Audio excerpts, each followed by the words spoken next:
નમસ્કાર. જો કોઈ વિદેશમાં રહેતા ભારતીય હોય અને ભારતમાં રોકાણ કરતા હોય તો એમના માટે 2026નું બજેટ કેટલાક મોટા ફેરફારો લઈને આવ્યું છે. તો ચાલો આજે આપણે એ સમજીએ કે આ ફેરફારો રોકાણ પર કેવી અસર કરી શકે છે. તો સૌથી મોટો સવાલ એ છે કે શું સરકારના આ એક નિર્ણયથી રોકાણ માટે ખરેખર નવા દરવાજા ખુલ્યા છે? શું હવે ભારતીય કંપનીઓમાં બમણું રોકાણ કરવું શક્ય બનશે? અને ટેક્સને લઈને જે વાતો ચાલી રહી છે એવા સાચું શું છે? ચલો આ બધા જ સવાલોના જવાબ શોધીએ. ચાલો સૌથી પહેલા અને સૌથી મોટા સમાચારથી શરૂઆત કરીએ. શેરબજારમાં રોકાણ. આજે બમણી ભાગીદારીની વાત થઈ રહી છે, એનો ખરેખર મતલબ શું છે? જો પહેલો અને સૌથી મોટો ફેરફાર છે વ્યક્તિગત રોકાણકારો માટે. અત્યાર સુધી એવું હતું કે કોઈ એક એનઆરઆઈ કોઈ લિસ્ટેડ ભારતીય કંપનીમાં 5%થી વધારે હિસ્સો નહોતા ખરીદી શકતા.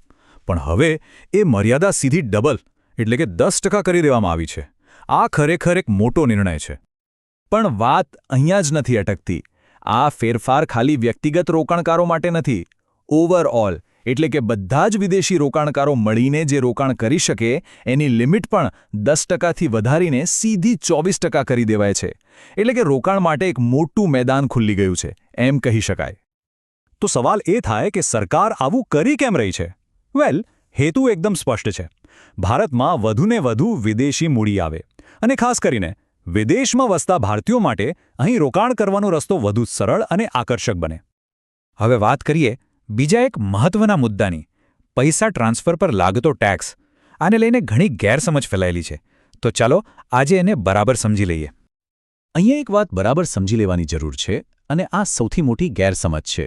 ઘણા લોકોને એવું લાગે છે કે વિદેશથી ભારતમાં પૈસા મોકલવા પર ટેક્સ ઘટ્યો છે. પણ ના, એવું બિલકુલ નથી. આ જે રાહત મળી છે એ ભારતમાંથી વિદેશમાં પૈસા મોકલવા પર મળી છે. આ તફાવત સમજવો ખૂબ જ જરૂરી છે. તો રાહત ક્યાં મળી? જો કોઈ પરિવાર ભારતમાંથી વિદેશમાં ભણવા માટે કે પછી કોઈ મેડિકલ સારવાર માટે પૈસા મોકલે તો પહેલાં જે 5% TCS એટલે કે ટેક્સ લાગતો હતો એ હવે ઘટીને માત્ર 2% થઈ ગયો છે. એ જ રીતે વિદેશ પ્રવાસ માટે પણ દર ઘટાડીને 2% કરી દેવાયો છે. એનઆરઆઈ પરિવારો માટે આ ખરેખર એક મોટી રાહત કહી શકાય.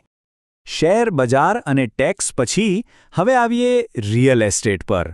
જો ભારતમાં પ્રોપર્ટી ખરીદવાનું વિચારતા હોવ તો એમના માટે આ પ્રક્રિયા હવે પહેલાં કરતાં વધુ સરળ બની રહી છે.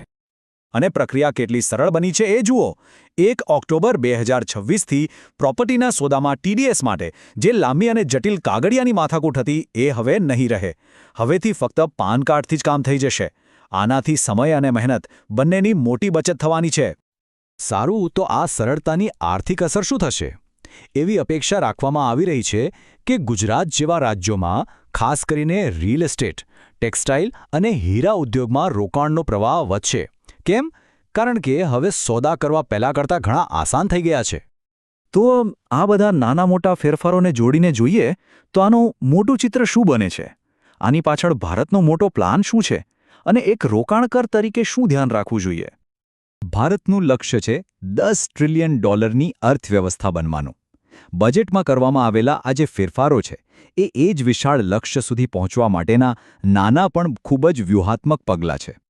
હા, પણ એક વાત સમજવી પણ એટલી જ જરૂરી છે કે આ કોઈ ક્રાંતિકારી ફેરફાર નથી. એક્સપર્ટ્સ પણ માને છે કે આ કોઈ નવા કાયદા નથી બનાવાયા, પણ જે જૂના નિયમો હતા એને જ વધુ સ્પષ્ટ અને સરળ બનાવવાનો એક પ્રયાસ છે, જેથી રોકાણકારોને કોઈ મુશ્કેલી ન પડે.